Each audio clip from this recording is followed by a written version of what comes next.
Tatay naman, yan ang mahirap sa mga Pilipino. Bigyan mo ng maliit o malaki, hindi pa din sapat. Gusto yata ni tatay, gusto, nakatungangan na lang po. No, hindi, tingin ko yung 30,000 kahit papaano po malaking bagay na po sa isang pamilya yun eh. Di ho ba? Tuloy natin si tatay. O, game. Yun nga yan, sa kinurakot nila at ninakaw. Dapat nga yan, 30 mil ang ibigay nila eh. Para sumapat. Kahit di na kami maghanap buhay. Ibigay Ako para hindi na daw sila tumudyot na to si tatay eh. Para hindi na kami maghahanap buhay. Grabe naman yung gusto, isusubo lahat. Ito po ba yung isang example na kapag ka binigyan mo, gusto, buong braso mo, kakainin, kakagatin. Kaya lang, yung pangkagat ni tatay, kulang-kulang ho, mga bossing. 3 sa taas, 2 sa baba. Dapat ang nakakasama nito si Boss Jason sa no? Si 2x2 nila yung karapatan ng mga driver, ng mga maliliit. 30,000. Oo! Pero kung 5,000, yung 5,000 na yan, hindi sasapat yan. Ayun nga, tama nga tayo. Yung 5,000 na ginawang paayuda po ng gobyerno. Doon nagagalit. Sabi ni Joel Q ng Cereza Force, 3x2. Kung si Jason sa 2x2, dito kay tatay, 3x2 nga naman. 3 ngipin sa taas, 3 ngipin sa baba. Na ayaw magtrabaho. Ilang kilong bigas lang yan. Kung ang isang pamilya kumakain, 4 na pamilya, yung isang sakong bigas, palagay mo ba, makakain pa yan? Ano kaya, ganun ang gawin namin dito sa gobyerno dito, ano? Hindi, dito wala kang paayuda ho, mga bossing, no? Walang pa libre-libre dito, Pero diyan sa Pilipinas, 'di ba? Action agad si Pangulong Bongbong Marcos. Kilos agad si Pangulong Bongbong Marcos. Sa mga tricycle, 5,000. Sa mga jeep, meron kayong ano tawag doon, ibabalik. O may subsidy. Di ba? Sabi ni PJ Tube, 4 ang pamilya niya, hindi natin ho alam. Pero masyadong demanding si Sir. Dave Cortez, bakit kay Duterte, may natanggap ba kayo? Yun ang tanong. Di ba? Wala. At dahil nasabi mo na, naumpisahan mo na, no? Nabanggit mo na ang dating Pangulong Duterte. Naku ho, ito, wag naman magagalit ho sana yung mga DDS, mga bossing. Bakit po? Mukhang ang nasisisi po, mga kababayan, ay ang dating Pangulong Duterte. Kung bakit mataas itong krudo sa Pilipinas, mga bossing. Dahil daw po doon sa train law ni dating Pangulong Duterte, mga kababayan. Eto, 2017, biglang nag-ungkat Biglang nagkaungkatan ho, mga bossing, no? Ayon dito sa balita ng Bagong Pilipinas Chronicle, Chronicles Post, ano daw ang train law? Ang train law tax reform for acceleration and inclusion ay ipinasa noong 2017 sa ilalim ni Duterte. Kasama sa batas na ito ang paglalagay ng excise tax sa gasolina at diesel, ibig sabihin may dagdag na buwis sa bawat litro ng langis. Kawawa naman pala talaga yung mga tricycle driver. Kung iniisip po ng dating Pangulong Duterte, yung mga maliliit, yung mga nasa laylayan, yung mga jeepney driver, taxicle driver o tricycle driver, siguro magdadalawang isip siya, sandali lang. Maliliit lang yung mga kinikita nito, lalo na yung mga tricycle driver. Buenas na, maka 300 hanggang 500 kita ito sa araw. Tapos dadagdagan mo pa.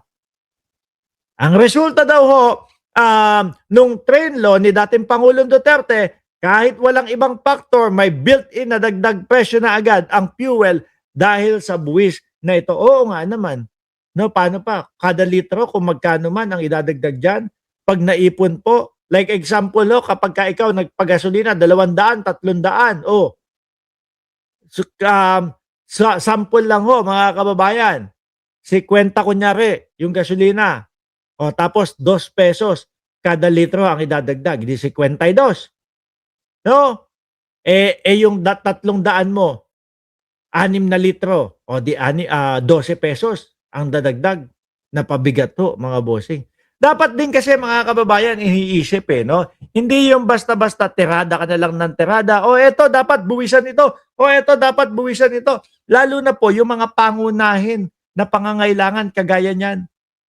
Sabi ni It's Lilian, oh, grabe naman itong mag-demand. Ano yun? Pinupulot ang ibibigay sa inyo sa dami ninyo nabibigyan. Ay, gusto ko ni tatay eh. Ano na lang eh, yung nakatunganga eh. Yung ano na lang, uupo na lang sa kanyang bahay at hindi nakikilos. Yun yung mismong sinabi niya ho. 'Di ba? Tuloy ko. Diretsahang critics, no? Ang problema, pinatawan ng buwis ang isang basic na pangangailangan, langis na ginagamit sa transportasyon at bilihin. Alam na tataas ang presyo, pero itinuloy pa din. Bakit niya kaya nasabi na alam na tataas ang presyo? Hindi ho kaya dahil doon sa paparating na pandemya? Pero walang pakialam mo. Sige, tuloy pa din. No, hindi kaya dahil doon, mga bossing? Ang epekto na dadamay ang lahat, pamasahe, pagkain at araw-araw na gastos, kaya hindi maikakaila na malaki ang ambag ng trenlo sa mahal ng langis ngayon.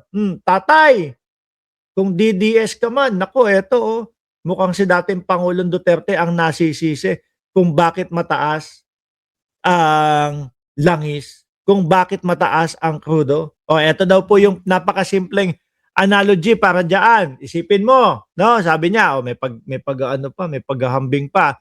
May tinapay na 10 piso. Tapos pinatungan niya naman ng 2 piso o 12 na. Yun na yung magiging yun na yung magiging standard na presyo ng tinapay. Dapat inisip nila na yung mga kagaya nito, mga pangunahing mga bilihin, pangunahing pangangailangan, na alam nila kapag dinagdagan mo ng ganong halaga, tataas yung mga bilihin, tataas yung mga pagkain, tataas yung mga... Kasi bakit? Ang sasabihin, naku, nagmahal ang krudo. So from farmers to market, kailangan naming magdagdag ng ibabayad para doon sa naghahatid, nagde-deliver ng aming mga produkto. Kaya kailangan dagdagan yung bayad ng mga mamimili. Sabi ni Ma'am Jenny Ramos, nakamagkaanak ko yata, dito sa Hong Kong, ang tataas na din ng bilihin. No? Pero wala kang nakikitang nagrereklamo dito. Partida, wala pang nakukuhang ayuda o subsidy sa gobyerno, pati pamasahe, mahal na din. Ang nagustuhan ko sa pagkilos, paggalaw ni Pangulong Bongbong Marcos, mga bossing, yung talagang inuna po yung mga nasa maliliit, yung mga nasa ilalim, mga nasa laylayan no? Kagaya na nga lang po yung kagaya niya, pagbibigay ng ayuda, immediate doon sa mga tricycle driver at subsidy para doon sa mga jeepney driver at iba pang kumikita dahil sa pamamasada. Bigyan kayo ng 5K pesos. Di budget wisely. Totoo nga naman.